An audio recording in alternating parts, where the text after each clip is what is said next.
Manqaba ke-12 nyarioskeun nyaksianana guru-guru sareng wali kana kaluhuran martabatna Sayyid Abdul Qadir. Dicarioskeun dina kitab Raudatun Nazir fi manaqib Syekh Abdul Qadir. Dina bab kagenep ti zaman Abi Anil Hasan Al-Basri dongkap kalahirna Sayyid Abdul Qadir.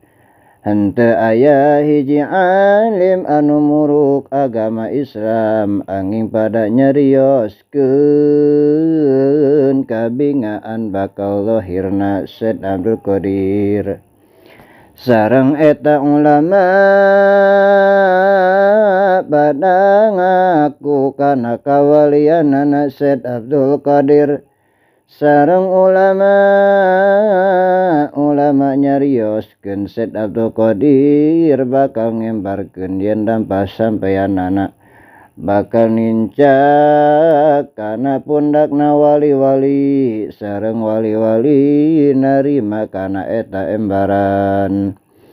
Kajaba waliji walidinaga Asbahan teu narima kana eta embaran kumargi henteu narima eta wali anu sakitu luhungna dilepas tina kawalianana. Jadi Sayyid Abdul Qadir teh hampir 300 tahun deui kalahirna parantos masyhur kawalianana.